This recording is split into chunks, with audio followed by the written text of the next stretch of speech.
Hi everybody! I meet you today for the third video of our history with First Nations. If you land on our YouTube channel for the first time, my name is Alison and I am in a working holiday visa with my boyfriend Camille, who is on the other side of the camera, and our doggy girl Maki. You can meet us through our first video during our first travels, but in this series we talk about history. The history and the evolution of the relations between the Europeans and the Indigenous Nations, mostly the First Nation in North America. In the previous video, we talked about the Vikings, we mentioned the Breton and the Basque seamen, then we spent some time on Christopher Columbus, and in the last video, we took a long time on Jacques Cartier and how his writings have influenced the common view. In this video, we will see the role of our last explorer, Samuel de Champlain, and I will tell you the first alliances and also the arrival of the British in North America. A busy schedule that we begin without further delay.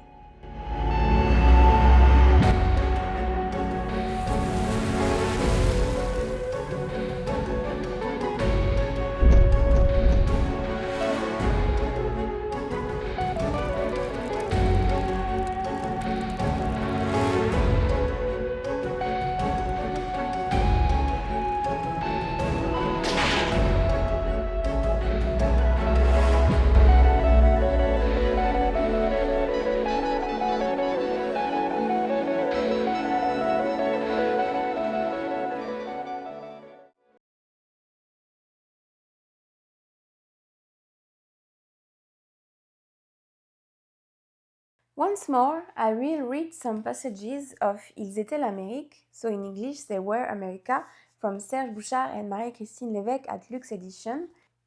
This book greatly inspired us to do this video. This book is in French, so I'm going to give you some translations.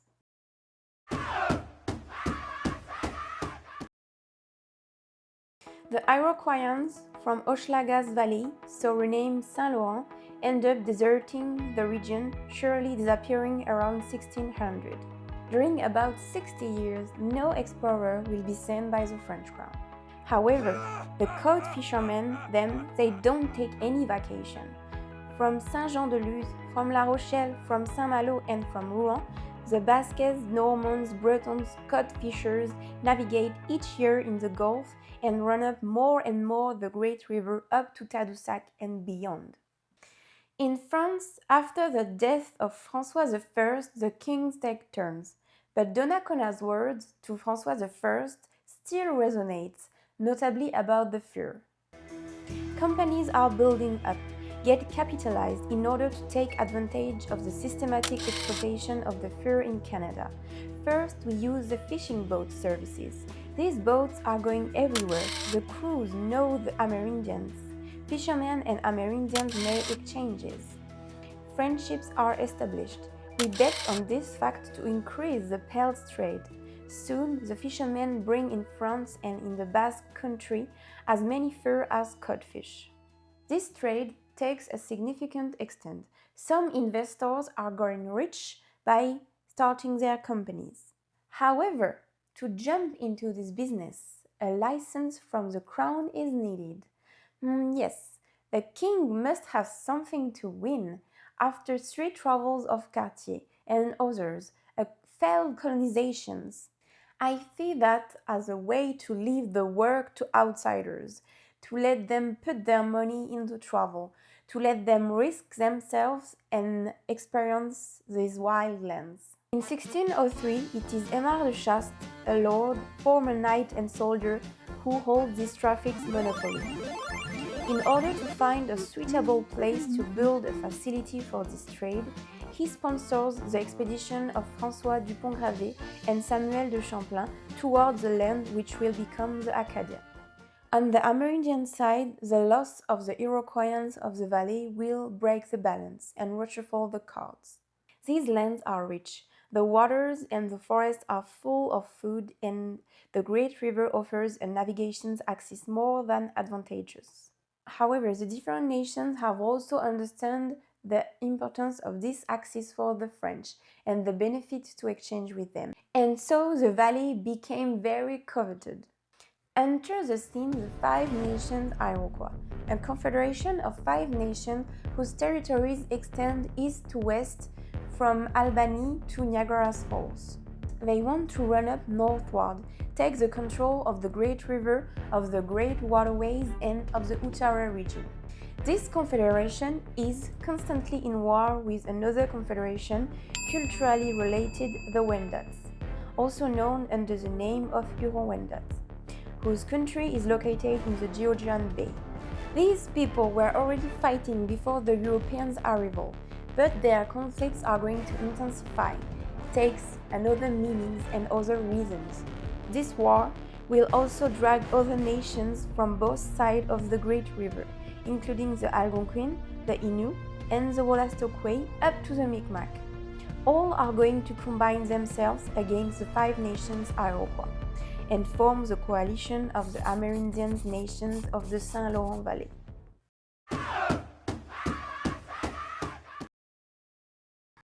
So it is in May 1603 that the France is officially back, the French crown, through the lord who has received the monopoly for the fur trade.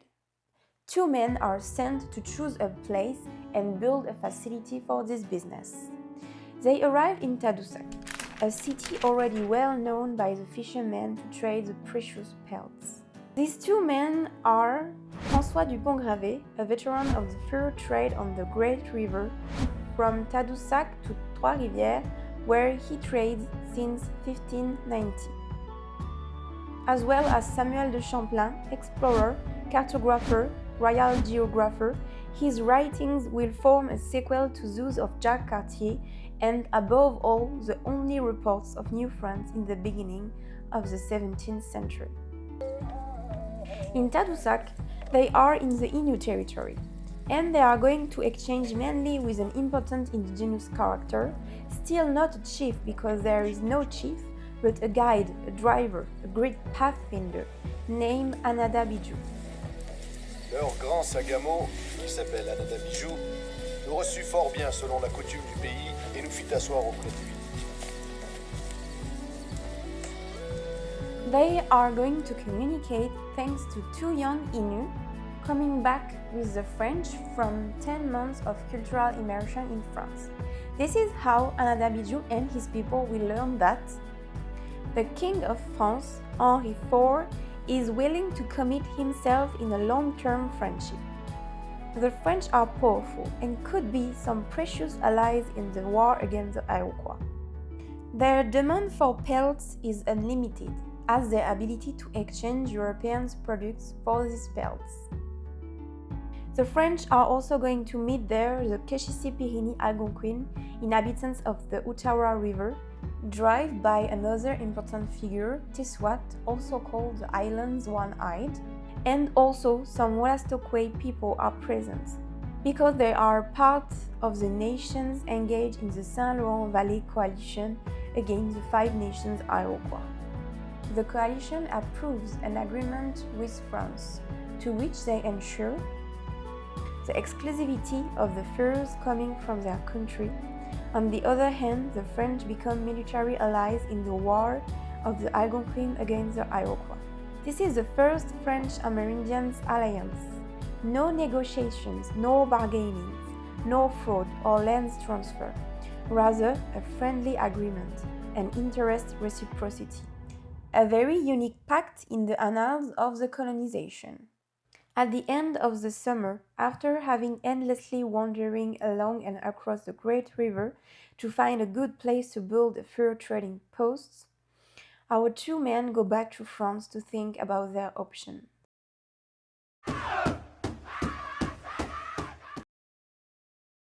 However, the area of Tadoussac will not be selected.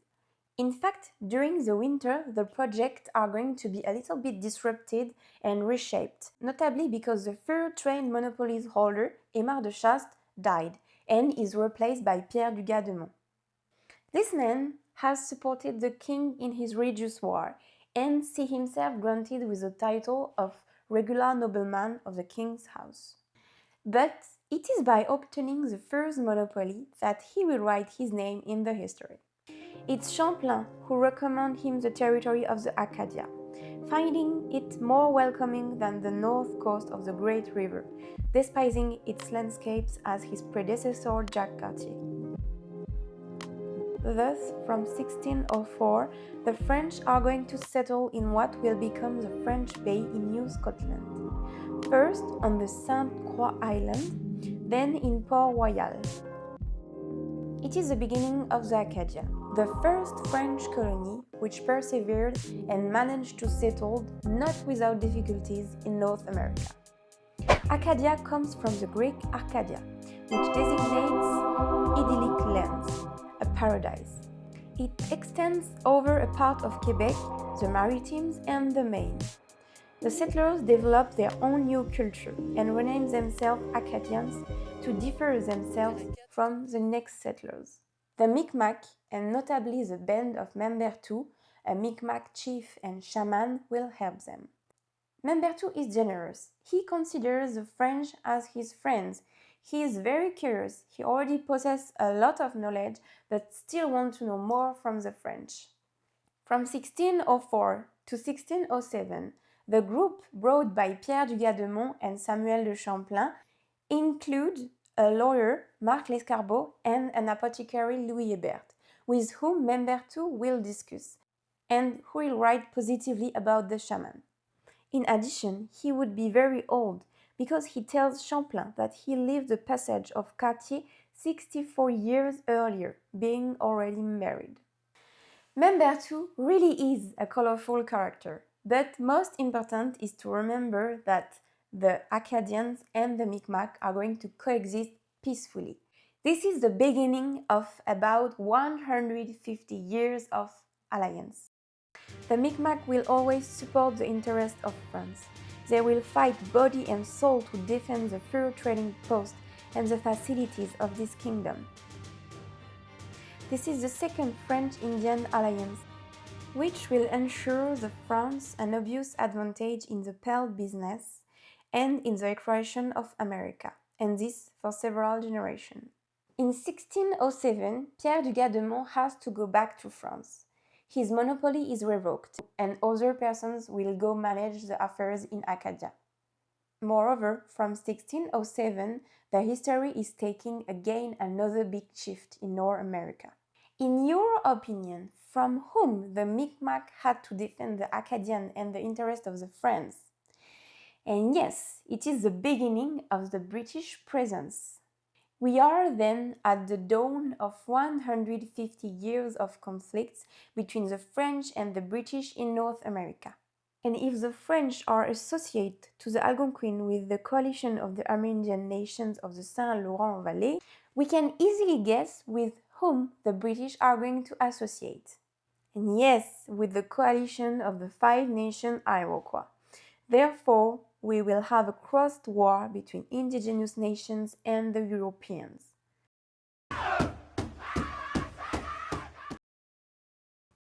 The 14th of May 1607, 500 English people, members of a religious cult led by John Smith, start the first British colony of Jamestown in Virginia.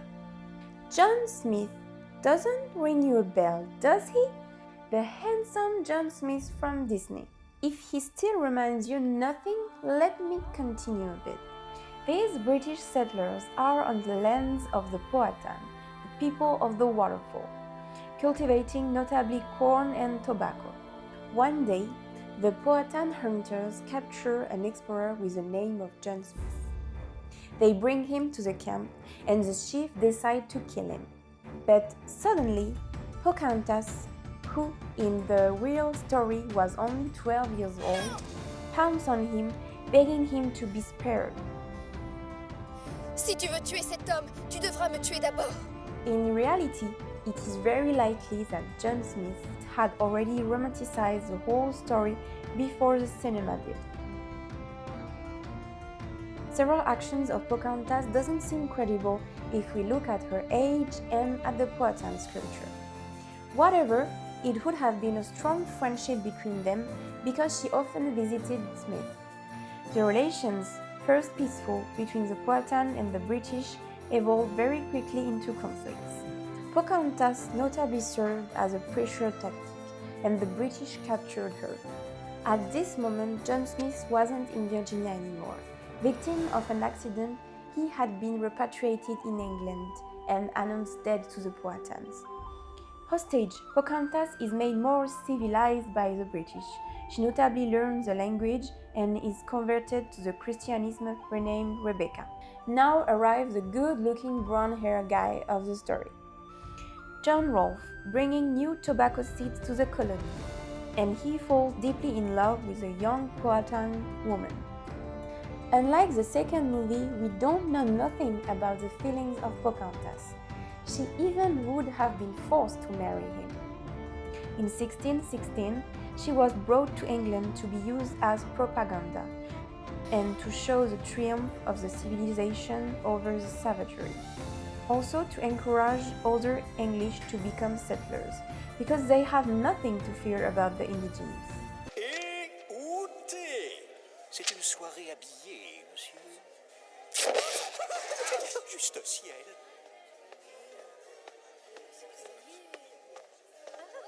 Over there, she will see John Smith alive, like in the movie.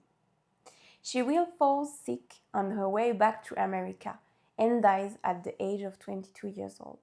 Regarding the colony, it will thrive thanks to the plants brought by John Rolfe, which combined with the perennial plants of the country will produce an excellent product. The hungry British will enrich themselves from that business, introducing the product in Europe, where it will have the success we know. They will be great Indians killers, and in 1619 will introduce the slavery under those latitudes, making the black people work apparently more obedient than the Amerindians in their farms.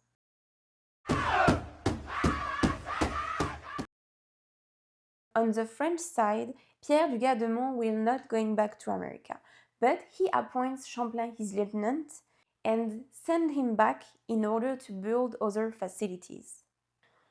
Champlain changed his mind. He wants to bet everything on the great river Saint Laurent and thus leave in 1608 to found Quebec. His cartographer genius recognized what the English are going to take a generation to discover. It is not easy to penetrate inside the America from the Atlantic coast. The Saint Laurent Valley, that is the place where one must be installed if one wants to hold the key of the continent, travel across it, doing great fur business, and, who knows, discover some treasures. Despite that Pierre du Gardemont was the investigator and the financier of Quebec, today Champlain is retained as the founder of the city. From 1609 to 1616, he is going to continue his exploration, and he first takes the Iroquois River, which led him to the lake that bears his name. Next, he goes back to Montreal, and from there, he leaves to discover the Outaouais and the Great Lakes region. By turning towards Montreal, Champlain is going to disappoint Anadabijou and the Innu, who were just having hope again. Do you remember them? They are still waiting for the French since the first alliances in 1603 in Tadoussac.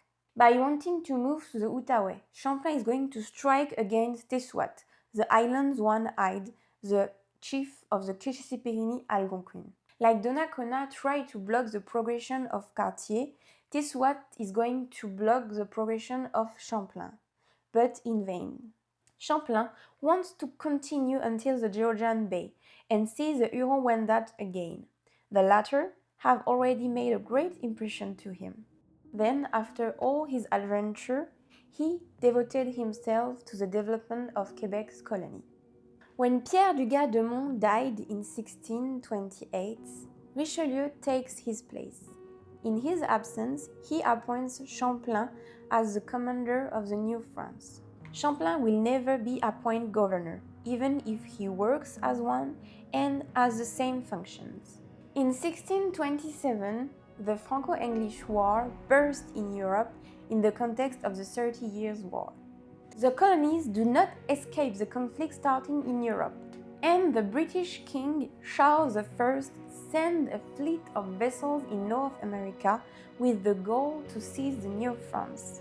After a first failure, a second assault is undertaken the next summer in 1629. This time, Quebec falls into the hands of the Kirk brothers. However, it would have been a kind of mistake. And in fact, at the moment of Quebec's capture, the countries in Europe were in a truce period. Therefore, England is going to give the city back to France in 1632. Champlain, who was back in France, is going back to Quebec in 1633 and is going to die 2 years later in 1635. At his death, the colony counts 150 French. That is very few. We have to be aware that it was really difficult for the France to populate its colonies in North America, whereas a little more south, the British colonies were growing in number and in power. And here we are. The pawns for the upcoming conflicts are in position.